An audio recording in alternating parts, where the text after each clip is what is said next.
बिस्मिल्लाहिर्रहमानिर्रहीम। स्टूडेंट्स, अस्सलाम वालेकुम। कैसे हैं आप? सब खैरियत से हैं?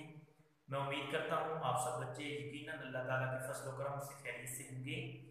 स्टूडेंट्स, आज हम एक new chapter FSc physics part 2 chapter number 17 solid state physics का आगाज करने जा रहे हैं। सबसे पहले तो हमें इस चैप्टर में ये समझना होगा कि सॉलिड स्टेट फिजिक्स होती क्या है। स्टूडेंट्स, याद रखें ये फिजिक्स की एक ब्रांच है जिसमें हम सॉलिड्स जितने भी मटेरियल्स हैं उन तमाम सॉलिड मटेरियल्स के स्ट्रक्चर और उनकी प्रॉपर्टीज को डिस्कस करते हैं। तो फिर आप डिफाइन क्या करेंगे? सॉलिड स्टेट फिजिक्स की डेफिनेशन ये होगी कि branch of physics in which we study about structure and properties of solid. This branch of physics is called solid state physics. इसको हम सॉलिड स्टेट फिजिक्स कहते हैं। अब जो स्मार्ट सिलेबस के मुताबिक हमारा टॉपिक है वो है mechanical properties of solids. Solids की हम मैकेनिकल प्रॉपर्टीज को डिस्कस करेंगे। मैकेनिकल प्रॉपर्टीज में सबसे पहले पॉइंट आता है डिफॉर्मेशन। क्या होता है? डिफॉर्मेशन कहते हैं तब्दीली को, चेंज। तो फिर इसको हम डिफाइन कर लेते हैं। डिफॉर्मेशन इन सॉलिड्स क्या होता है? एनी चेंज, ये कोई भी तब्दीली होती है इन लेंथ, शेप और वॉल्यूम ऑफ एन ऑब्जेक्ट। एक ऑब्जेक्ट के वॉल्यूम में, उसकी शेप में या उसकी लेंथ के अंदर कोई जो चेंज आता है किसकी वजह से आता है? When external force is applied. जब आप एक बैरूनी फोर्स लगाते हैं उस मटेरियल के ऊपर, उस दौरान ये जो चेंज आता है या लेंथ में या वॉल्यूम में या शेप में of a object, that is called deformation. इसको हम डिफॉर्मेशन कहते हैं। ये जो चेंज होता है इज कॉल्ड डिफॉर्मेशन। इस चेंज को हम डिफॉर्मेशन कहते हैं।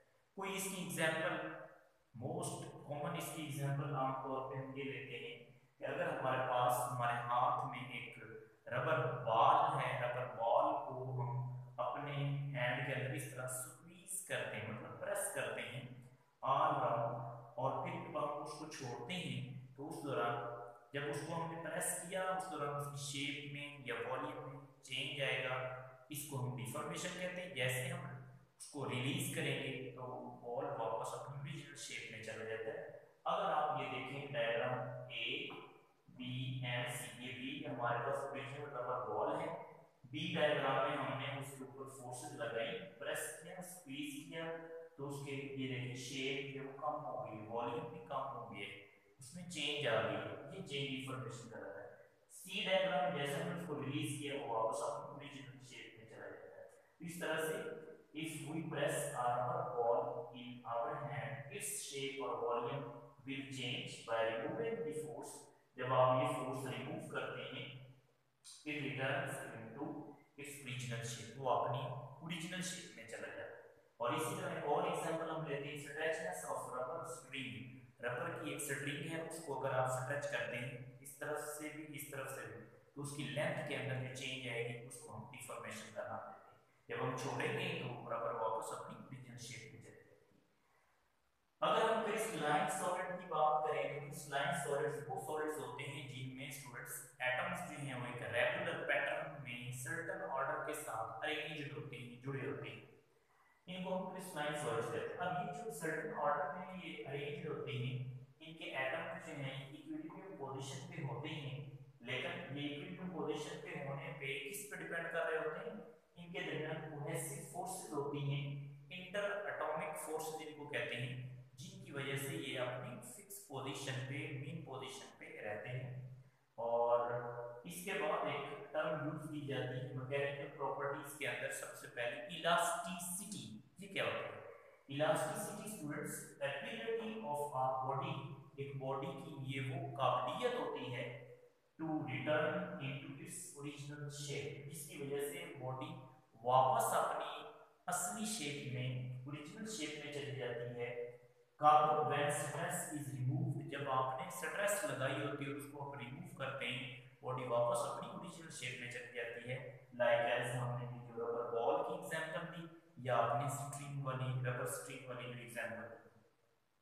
अब ये हम समझ लेते हैं स्ट्रेस होती क्या है जब हम स्ट्रेस रिमूव करते स्टूडेंट्स सुन लें, स्ट्रेस ये फोर्स होती है कौन सी, acting per unit area of body, जो बॉडी के पर यूनिट एरिया के ऊपर एक्ट कर रही होती है। तो इसको हम सिग्मा से रिप्रेजेंट करते हैं, तो हम क्या लिखेंगे फार्मूला के लिहाज से F ओवर ए। यही सेम हम प्रेशर के लिए भी यूज करते हैं, फिर इस ऐसे यूनिट क्या होगा न्यूटन, और नीचे एरिया का मीटर स्क्वायर है न्यूटन पर मीटर स्क्वायर, या आप इसको पास्कल भी कह सकते हैं। इट्स मीन के प्रेशर और स्ट्रेस जो है ये अगर आप फार्मूला और ऐसे यूनिट के लिहाज से देखें तो ये एक ही चीज है। और इसके बाद नेक्स्ट वन हम टाइप्स की बात कर लेते हैं। इसकी टाइप्स कितनी होती है स्ट्रेस की। ये जो स्ट्रेस होती है आप किसी भी तरफ से बॉडी के ऊपर अप्लाई कर सकते हैं, ऑल अराउंड भी लगा सकते हैं, लेकिन जो प्रेशर होता है वो परपेंडिकुलर होता है, तो इसमें थोड़ा सा फर्क याद रख लें स्ट्रेस और प्रेशर के दरमियान। फार्मूला इनका सेम होगा और ऐसे भी सेम होगा। टाइप्स ऑफ स्ट्रेस में हम सबसे पहले डिफाइन कर लेते हैं टेंसाइल स्ट्रेस, फिर वॉल्यूमेट्रिक स्ट्रेस, फिर उसके बाद शीयर स्ट्रेस। टेंसाइल से याद रखना स्टूडेंट्स आपने लेंथ, टेंसाइल से लेंथ याद रखना। तो फिर the stress changes the length of a body, ये वो स्ट्रेस होती है जो बॉडी की लेंथ के अंदर तब्दीली लाती है, इसको हम टेंसाइल स्ट्रेस कहते हैं। और एक होता है वॉल्यूमेट्रिक स्ट्रेस, ये वो स्ट्रेस होती है change the volume of a body, जो एक बॉडी के वॉल्यूम में चेंज लाती है। एक होती है शीयर स्ट्रेस, ये क्या होती है shear stress, the stress changes the shape of the volume. तो फिर याद रखिएगा टेंसाइल से लेंथ, वॉल्यूमेट्रिक से वॉल्यूम और शीयर से शेप। अब इसके बाद हम पढ़ लेते हैं स्ट्रेन, एक टर्म यूज की जाती है मैकेनिकल प्रॉपर्टीज ऑफ सॉलिड्स के अंदर। ये क्या होता है, ये डिफॉर्मेशन होती है, डिफॉर्मेशन ये तब्दीली होती है, पीछे हम पढ़ चुके हैं डिफॉर्मेशन क्या होती है इन सॉलिड्स के अंदर, सॉलिड मटेरियल्स के अंदर बाय अप्लाइड स्ट्रेस, जो कि अप्लाइड स्ट्रेस की वजह से पैदा होती है। इट हैज लो यूनिट, इसका कोई ऐसा यूनिट नहीं होता। क्यों नहीं होता स्टूडेंट्स, याद रखना है जो स्ट्रेन है ये दो सिमिलर क्वांटिटीज के बिटवीन रेशियो होती है, इस वजह से इसका ऐसा यूनिट नहीं होता। फिर सुन ले, स्ट्रेन का ऐसा यूनिट नहीं होता, क्यों नहीं होता, because it is the ratio in between two similar quantities. Discuss कर लेते हैं, जिस तरह हमने स्ट्रेस को डिफाइन किया फिर उसकी टाइप्स पढ़ी, इसी तरह स्ट्रेन को हमने डिफाइन किया फिर इसकी टाइप्स डिस्कस कर लेते हैं। सबसे पहले है टेंसाइल स्ट्रेन क्या होती है। The fractional change in length of a body is called tensile strain. जो थोड़ी सी तब्दीली आती है हमारे पास बॉडी की लेंथ के अंदर, उसको हम टेंसाइल स्ट्रेन का नाम देते हैं, जिसका फार्मूला क्या होता है, E से इसको रिप्रेजेंट किया जाता है, del L change in length over L original length.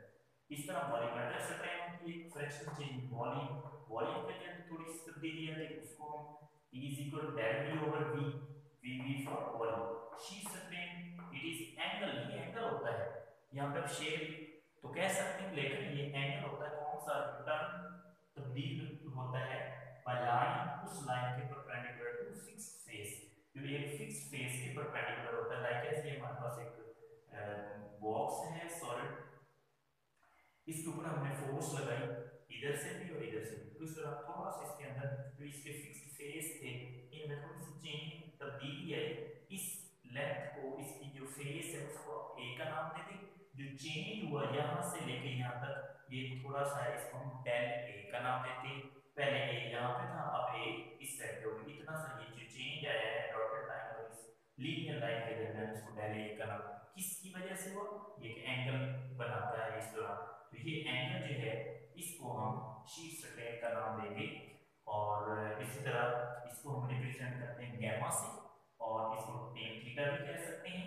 Tan theta किसके इक्वल होता है, टेन थीटा ही क्यों कह रहे हैं, क्योंकि यहाँ पे जो चेंज आता है वो चेंज होता है परपेंडिकुलर ओवर बेस। परपेंडिकुलर आपके पास क्या होगा, चेंजिंग एरिया ओवर बेस क्या है हमारे पास ये ए। मॉडुलस ऑफ इलास्टिसिटी एक यह बेटा यूज की जाती है मैकेनिकल प्रॉपर्टीज ऑफ सॉलिड में। ये क्या होती है, ये रेशियो होती है किसकी, stress to strain, stress to strain की, लेकिन ये रेशियो स्टूडेंट्स याद रखना है हमेशा कांस्टेंट रहती है, remains constant. This constant is called modulus of elasticity, इसको हम मॉडुलस ऑफ इलास्टिसिटी का नाम देते हैं, या इसको आप इलास्टिक कांस्टेंट का नाम भी दे सकते हैं। फार्मूला क्या होगा, stress over strain ratio is equal to constant, this constant is called modulus of elasticity और its unit is newton per metre square और पास्कल। क्यों? क्योंकि जो स्ट्रेस का होगा वो यूनिट मॉडुलस ऑफ इलास्टिसिटी का होगा, स्ट्रेन का तो होता ही नहीं। इस मीन के भी न्यूटन पर मीटर स्क्वायर और पास्कल होगा और सेम एज स्ट्रेस हम कह सकते हैं। इसकी भी टाइप्स हैं, अभी मॉडुलस ऑफ इलास्टिसिटी की स्टूडेंट्स टाइप्स हैं। फर्स्ट वन है यंग्स मॉडुलस, आपने शायद कहीं पढ़ा हो स्कूल फिजिक्स में 9th क्लास की फिजिक्स के अंदर। ये क्या होता है, ये रेशियो होती है tensile stress to tensile strain. इसको y कैपिटल से रिप्रेजेंट किया जाता है, स्ट्रेस ओवर टेंसाइल स्ट्रेन। तो स्ट्रेस जो है उसको हम रिप्रेजेंट टेंसाइल को, वॉल्यूमेट्रिक को, शीयर हो उसको अपने f ओवर a से रिप्रेजेंट करना है। इसलिए स्ट्रेस टेंसाइल स्ट्रेस की जगह f over a, over tensile strain की जगह पे डेल l ओवर n। तो डिनोमिनेटर का डिनोमिनेटर ये स्टेप ऊपर चला जाएगा, n ऊपर फोर्स के साथ, a नीचे डेल l के साथ, तो ये शेप भी बन जाती है। नेक्स्ट वन टाइप ये बल्क मॉडुलस क्या होता है, the ratio of volumetric stress to volumetric strain. ये वॉल्यूमेट्रिक स्ट्रेस से वॉल्यूमेट्रिक स्ट्रेन, यंग्स के लिए आपने tensile stress to tensile strain कहा, बल्क मॉडुलस में volumetric stress to volumetric strain, मतलब इसको हम k से रिप्रेजेंट करते हैं, कैपिटल K से। वॉल्यूमेट्रिक स्ट्रेस, स्ट्रेस के लिए तो मैं आपको बता रहा हूं, चाहे वो स्ट्रेस वॉल्यूमेट्रिक हो, शीयर हो, टेंसाइल हो, f ओवर a से रिप्रेजेंट की जाती है over del v over v is equal to, इसको अगर आप रिप्रेजेंट करते हैं मैथमेटिकली तो ये डिनोमिनेटर का डिनोमिनेटर एक सब ऊपर चल जाएगा, a ये नीचे, तो इस तरह fb over del v into a आएगा। नेक्स्ट वन, लास्ट वन, इसकी टाइप है शीट मॉडुलस क्या होता है, ratio of sheet stress to sheet strain. Sheet stress से शीट स्ट्रेन में जो रेशियो होती है इसको हम शीट मॉडुलस कहते हैं और इसका फॉर्मूला कैपिटल G से रिप्रेजेंट किया जाता है, F over A stress over sheet strain हमने पढ़ा है, ये tan थीटा के इक्वल होता है, यहां पे हम डिस्कस कर चुके हैं, इसलिए ये आपके पास फाइनल इसका फॉर्मूला भी होगा। इसके साथ में हमारे पास एक्सरसाइज के दो शॉर्ट क्वेश्चन है according to smart syllabus. Short question number 17.2 है, इसको कहते हैं define stress and strain, also write their SI units, इनके एसए यूनिट भी बताएं। फिर कहते हैं इन दोनों की टाइप्स भी डिस्कस करें, स्ट्रेस की भी और स्ट्रेन की भी। तो ये स्टूडेंट आपने ऑलरेडी यहां से स्ट्रेस से लेके यहां तक शीट स्ट्रेन तक स्टूडेंट हमारे पास शॉर्ट क्वेश्चन 17.2 का कंप्लीट आंसर होगा एज इट आप बेटा ये लिखते हैं। तो इस तरह से स्टूडेंट्स हमारा शॉर्ट क्वेश्चन 17.2 जो है वो भी कंप्लीट हो चुका है। शॉर्ट क्वेश्चन नंबर 17.3 है, इसमें कहते हैं define elastic modulus of elasticity. Modulus of elasticity क्या होता है, इसका ऐसे यूनिट जो है वो सेम एज स्ट्रेस इस तरह होता है। फिर इसकी थ्री काइंड्स जो है वो भी आप बताएं टाइप्स, तो वो भी आपने डिस्कस कर देंगे।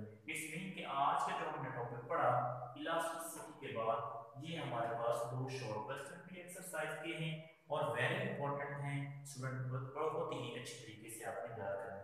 17.2 शॉर्ट क्वेश्चन स्ट्रेस से लेके शीट स्ट्रेन तक और 17.3 शॉर्ट क्वेश्चन का आंसर मॉडुलस ऑफ इलास्टिसिटी से लेके ये इसकी टाइप्स शीट मॉडुलस। तो आज का हमारा टॉपिक जो है एंड हुआ, इंशाल्लाह नेक्स्ट टॉपिक में आपके साथ डिस्कशन में मुलाकात होगी। अल्लाह पाक हम सबका हामी नासिर हो। स्टूडेंट्स आपने बड़े अच्छे तरीके से इसको याद करना है, mechanical properties of solids as a short as a long, दोनों सेंसेस में आप याद रखेंगे और इस तरह से इसके अंदर इस टॉपिक में दो हमारे शॉर्ट क्वेश्चन भी सॉल्व हो जाते हैं एक्सरसाइज के। तो अल्लाह पाक हम सबका हामी नासिर हो।